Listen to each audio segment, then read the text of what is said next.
So hi welcome back to our channel. ఈ రోజు మనం యూనిట్ 2 నుంచి ఇంపార్టెంట్ క్వెషన్స్ ఎక్స్‌ప్లెయిన్ చేస్తా. ఓకేనా? So important theory questions explain చేస్తా.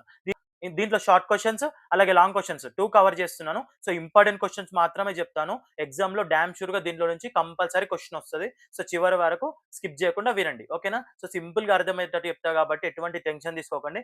జస్ట్ మీరు ఒక్కసారి మంచిగా కాన్సంట్రేట్ చేస్తే సరిపోతది. మంచిగా అర్థమైపోతది. ఓకేనా? డైరెక్ట్ పోయి ఎగ్జామ్‌లో రాయొచ్చు. ఓకేనా? ఏంటంటే మనం ఇప్పుడు లైన్‌గా చెప్పుకుందాం క్వెషన్స్. లాస్ట్ వరకు వినండి. సో ఇప్పుడు లాంగ్‌లో ఫస్ట్ క్వెషన్ చూస్తున్నాం. ఎస్సే టైప్‌లో ఫస్ట్ క్వెషన్ చూసుకుంటే, explain the managerial applications of binomial and Poisson distributions. So ఇదొచ్చేసి 2025లో అడిగిన క్వెషన్ అన్నమాట. 2025లో సెమ్ 1లో అడిగిన క్వెషన్ అన్నమాట. సో చూసుకుందాం ఇప్పుడు. సో ఫస్ట్ బైనామియల్ డిస్ట్రిబ్యూషన్ అంటే ఏంటో చూసుకుందాం. Binomial distribution is a discrete probability distribution which describes the number of success in fixed number of independent trials wear each trial has only 2 possible outcomes success or failure. అంటే ఏంటి ఇక్కడ చూసుకుందాం. So binomial distribution అంటే fixed number of trials ఉంటాయన్నమాట. ప్రతి ట్రయల్‌లో రెండే outcomes ఉంటాయి. Success అన్నా, ఫెయిల్ అన్నా. సక్సెస్ అన్నా, ఫెయిల్యూర్ అన్నా. అట్లనమాట ఇది. ఓకే. ఇక్కడ managerial applications of binomial distribution చూసుకుంటే ఫస్ట్ వన్ వచ్చేసి used in quality control to estimate number of defective items.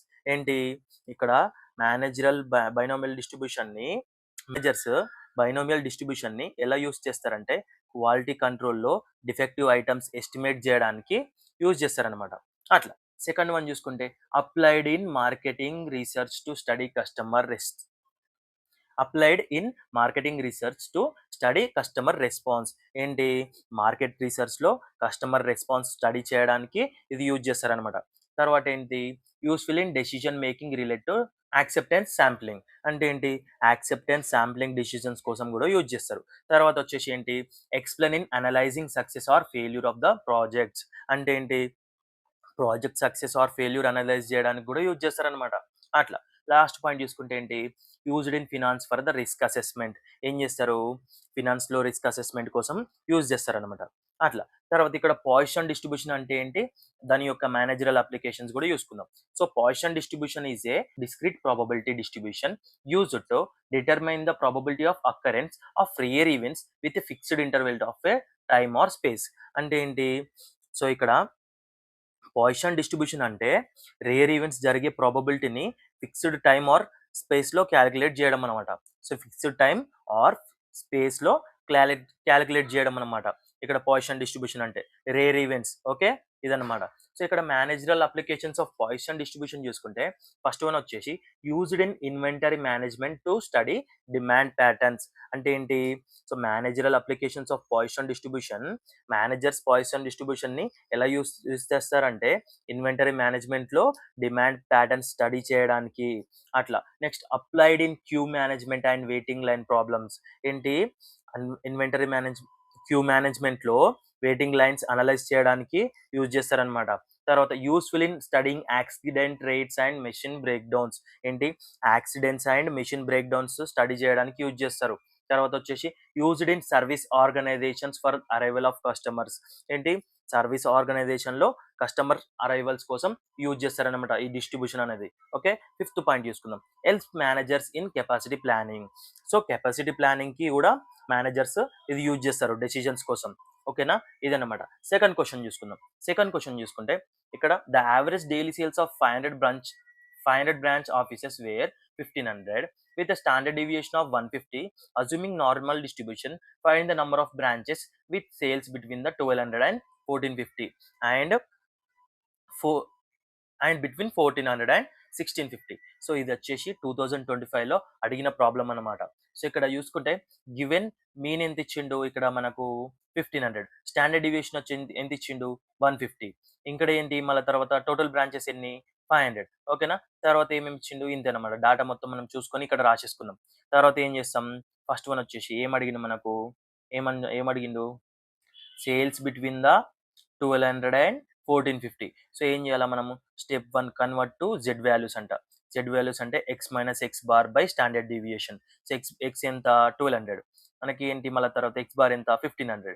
1200 minus 1500 by standard deviation -2. తర్వాత for X equals to 1450 minus 1500 by 150 equals to minus 0.33 ఇదనమాట. So ఏంటి ఇక్కడ step 2లో మనకు area between z equals to -2 and z equals to -33 equals to 0.3707. సో ఇది z table ఉంటే చూసుకోవచ్చనమాట ఎంతుందో. ఓకే. తర్వాత calculate number of branches. Number of బ్రాంచెస్‌ని క్యాలిక్యులేట్ చేయమన్నాడు. సో మనకి ఇక్కడ వచ్చిన వాల్యూని 500 తోని మల్టిప్లై చేస్తే మనకు 8 ఇక్కడ చేస్తే 185 బ్రాంచెస్ వస్తాయి. అట్లనమాట. నెక్స్ట్ సెకండ్ క్వెషన్ చూసుకుంటే sales between the 1400 and 1650. So ఇక్కడ సేమ్ ప్రాసెస్‌ని రిపీట్ చేసిండనమాట. ఇదనమాట ప్రాబ్లమాటిక్. ఓకే. తర్వాత థర్డ్ క్వెషన్ చూసుకుంటే what is probability distribution? Explain probability distribution functions along with its properties and types. So ఇక్కడ చూసుకుంటే ఏంటి ప్రాబబిలిటీ డిస్ట్రిబ్యూషన్ అంటే ఏంటో చూసుకుందాం.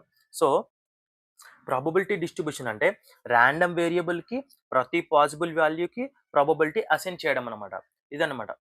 ర్యాండమ్ వేరియబుల్‌కి ప్రతి పాసిబుల్ వాల్యూకి ప్రాబబిలిటీ అసైన్ చేయడమే ప్రాబబిలిటీ డిస్ట్రిబ్యూషన్ అని చెప్పేసి అంటారు. అట్లనమాట. ఇక్కడ ఇంగ్లీష్‌లో చూడండి. Probability distribution is a statistical function which shows the probability of occurrence of each possible of a random variable. ఇదే చెప్పాను కదా! అట్లా. నెక్స్ట్ ఇక్కడ ప్రాబబిలిటీ ఆఫ్ డిస్ట్రిబ్యూషన్ ఫంక్షన్ అంటే ఏంటో చూసుకుందాం. ప్రాబబిలిటీ ఆఫ్ డిస్ట్రిబ్యూషన్ ఫంక్షన్ అంటే a probability distribution function assigns probabilities to all possible values of a random variable such that the total probability equals to 1. ఏంటి ప్రాబబిలిటీస్ డిస్ట్రిబ్యూషన్ ఫంక్షన్‌లో అన్ని probabilities some వచ్చేసి 1 ఉంటది అట్లా. 1 ఉంటదంట. అట్లా. ఓకే. నెక్స్ట్ ఇక్కడ ప్రాపర్టీస్ ఆఫ్ ప్రాబబిలిటీస్ డిస్ట్రిబ్యూషన్ చూసుకుంటే ప్రాబబిలిటీ ఫస్ట్ వన్ వచ్చేసి probability value lies between the 0 and 1. ఏంటి ప్రాబబిలిటీ వాల్యూస్ వచ్చేసి 0 నుంచి 1 మధ్యలో ఉంటదనమాట. తర్వాత some of all probabilities equals to 1. ఏంటి అన్ని ప్రాబబిలిటీస్ సమ్ చేస్తే 1 వస్తది. తర్వాత ఏంటి probability of impossible events equals to 0. తర్వాత వచ్చేసి ఏంటి probability of sure event is 1. ఇదనమాట. ఓకేనా. ఇక్కడ టైప్స్ ఆఫ్ ప్రాబబిలిటీ డిస్ట్రిబ్యూషన్ చూసుకుందాం. ఫస్ట్ వన్ వచ్చేసి discrete probability distribution. Random variable takes discrete values. Example వచ్చేసి బైనామియల్ డిస్ట్రిబ్యూషన్. తర్వాత పొజిషన్ డిస్ట్రిబ్యూషన్ అనమాట. ఓకేనా. డిస్క్రీట్ వాల్యూస్‌ని ఏముంటాయి బైనామియల్ ఉంటాయి. తర్వాత పొజిషన్ ఉంటదనమాట. అట్లా. నెక్స్ట్ కంటిన్యూయస్ డిస్ట్రిబ్యూషన్ అంటే చూసుకుందాం. Random variable takes continuous values. ఏంటి దీంట్లో ఎగ్జాంపుల్స్ నార్మల్ డిస్ట్రిబ్యూషన్ ఇదనమాట. ఓకే. ఇప్పుడు ఫోర్త్ క్వెషన్ చూసుకుందాం. What is theoretical frequency distribution? Discuss the silent features of the binomial and position distribution. What is normal distribution and its applications. So first of all వచ్చేసి theoretical frequency distribution అంటే చూసుకుందాం. Theoretical frequency distribution is a frequency distribution derived from the mathematical formula based on the probability theory rather than actual observations. అంటే ఏంటి theoretical frequency distribution అంటే mathematical formula base చేసి ఫ్రీక్వెన్సీస్ని derive చేయడం అనమాట. Actual data base కాదు, mathematical formula base చేసి ఫ్రీక్వెన్సీస్ని derive చేయడమే theoretical frequency distribution అంటారు. ఓకేనా. ఇదనమాట. Silent features of binomial distribution చూసుకుంటే ఫస్ట్ వన్ వచ్చేసి డిస్క్రీట్ డిస్ట్రిబ్యూషన్. తర్వాత fixed number of trials, 2 possible outcomes in each trial, అలాగే కాన్స్టెంట్ ప్రాబబిలిటీ ఆఫ్ సక్సెస్, అలాగే తర్వాత ఇండిపెండెంట్ ట్రయల్స్. ఏముంటాయి డిస్క్రీట్ డిస్ట్రిబ్యూషన్ ఉంటుంది, అలాగే ఫిక్స్డ్ నెంబర్ ఆఫ్ ట్రయల్స్ ఉంటుంది, అలాగే 2 possible outcomes in each trial. ప్రతి ట్రయల్లో 2 పాసిబుల్ అవుట్కమ్స్ ఉంటాయి అట్లనమాట. అలాగే కాన్స్టెంట్ ప్రాబబిలిటీ సక్సెస్ ఉంటుంది. ఇది మళ్ళీ తర్వాత ఇండిపెండెంట్ ట్రయల్స్ ఉంటాయి అనమాట. ఒకదానికొకటి సంబంధం ఉండదు అట్లా. Next salient features of Poisson distribution చూసుకుంటే ఏంటి దీంట్లో డిస్క్రీట్ డిస్ట్రిబ్యూషన్ ఉంటుంది. యూజ్డ్ ఫర్ ద రేర్ ఈవెంట్స్కి యూజ్ చేస్తారు. Mean is equals to variance అంట. వేరియన్స్ మీన్ ఈక్వల్ ఉంటుందంట. No fixed number of trials అనేవి ఉండనమాట. Next probability depend on average rate అనమాట. సో ప్రాబబిలిటీ అనేది యావరేజ్ రేట్ పైన డిపెండ్ అయి ఉంటుంది అట్లా. నార్మల్ డిస్ట్రిబ్యూషన్ అంటే చూసుకుందాం. Normal distribution is a continuous probability distribution which is symmetrical and bell shaped. అంటే ఏంటి నార్మల్ డిస్ట్రిబ్యూషన్ అంటే continuous distribution, bell shaped curve ఉంటుంది, సిస్టమేటిక్ గా ఉంటది అనమాట. అంటే గ్రాఫ్ లో అనేది బెల్ షేప్డ్ కర్వ్ ఉంటది అనమాట అట్లా. ఇక్కడ అప్లికేషన్ చూసుకుంటే used in quality control use చేస్తారు. అప్లైడ్ ఇన్ పర్ఫార్మెన్స్ అప్రైజల్లో యూజ్ చేస్తారు. తర్వాత used in forecasting and planning. ఇంతకుముందు కూడా చెప్పిన ఫోర్కాస్టింగ్ అంటే ఓకే. ఫోర్కాస్టింగ్ అనేది మనం ఫస్ట్ యూనిట్ లో వచ్చింది ఆ టాపిక్ అనేది. ఫోర్కాస్టింగ్ లో అండ్ ప్లానింగ్ లో యూజ్ చేస్తారు. తర్వాత helpful in standardisation of data అనేది స్టాండర్డైజేషన్ చేయడానికి హెల్ప్ఫుల్ అవుతుంది. తర్వాత ఫిఫ్త్ వన్ వచ్చేసి used in business and economic analysis. దీంట్లో బిజినెస్ లో ఎకనామిక్ అనాలిసిస్ లో యూజ్ అవుతుంది అనమాట. అట్లా. ఇప్పుడు మనం షార్ట్ ఆన్సర్స్ చూసుకుందాం. లాంగ్ ఆన్సర్స్ కంప్లీట్ అయిపోయినాయి. షార్ట్ ఆన్సర్స్ చూసుకుంటే ఫస్ట్ వన్ వచ్చేసి Poisson probability function. The Poisson probability function gives the probability of occurrence of a given number of events in fixed interval of time or space. చెప్పాను కదా ఇంతకు ముందే already మనకొచ్చింది long ఆన్సర్‌లో. Poisson probability function అంటే ఒక fixed ఇంటర్వెల్‌లో events జరిగే ప్రాబబిలిటీ అన్నమాట. అట్లా. తర్వాత వచ్చేసి properties of expected value of a random variable. ఏంటి? కాన్స్టెంట్ యాడ్ చేస్తే ఎక్స్‌పెక్టెడ్ వాల్యూ చేంజ్ అయితది. కాన్స్టెంట్ మల్టిప్లై చేస్తే ఏమైతది? ఎక్స్‌పెక్టెడ్ వాల్యూ అనేది మల్టిప్లై అయితది. Expected value additive property follow అయితే ఏమైతది? Expected value additive property follow అవుతది. అట్లనమాట. నెక్స్ట్ థర్డ్ క్వెషన్ చూసుకుంటే ఏంటి? Properties of Poisson distribution and normal distribution. ఇంతకు ముందే తెలుసుకున్నాం. ఫీచర్స్ అంటే ప్రాపర్టీస్ అన్న సేమ్ అన్నమాట. ఓకే. ఇక్కడ ప్రాపర్టీస్ చూసుకుంటే ఏంటి? ఫస్ట్ వన్ వచ్చేసి discrete probability function mean equals to variance used for the rare events. Next normal డిస్ట్రిబ్యూషన్‌లో ఏంటి? కంటిన్యూయస్ ప్రాబబిలిటీ ఫంక్షన్ ఉంటది. Symmetrical and bell shaped curve ఉంటది. Mean equals to median equals to mode అని చెప్పేసి అనుకుందాం. ఓకేనా? ఇదన్నమాట మనము షార్ట్ క్వెషన్స్ ఎక్స్‌ప్లెయిన్ చేసుకున్నాం. అలాగే లాంగ్ క్వెషన్స్ కూడా ఎక్స్‌ప్లెయిన్ చేసుకున్నాం. దీంట్లో లాస్ట్ ఇయర్ 2 క్వెషన్స్ కూడా లాస్ట్ ఇయర్ 2 క్వెషన్స్ కూడా కవర్ చేసిన. లాస్ట్ ఇయర్‌లో అడిగిన క్వెషన్ షార్ట్ క్వెషన్ అనేది ఫస్ట్ క్వెషన్. అలాగే ఫస్ట్ 2 లాంగ్ క్వెషన్స్ వచ్చేటి 2025లో అడిగిన క్వెషన్స్ అన్నమాట. ఇదన్నమాట. సో, మీరు ఏం చేస్తారంటే యూనిట్ 1 చూడకపోతే యూనిట్ 1 వీడియో చూడండి. Theoretical video. Okay. Theory video already పెట్టేసిన. ప్రాబ్లమాటిక్ వీడియో కూడా పెడతాను. ఓకేనా? యూనిట్ వైస్‌గా థియరీ వీడియోస్ అలాగే ప్రాబ్లమాటిక్ వీడియోస్ అప్‌లోడ్ చేస్తా.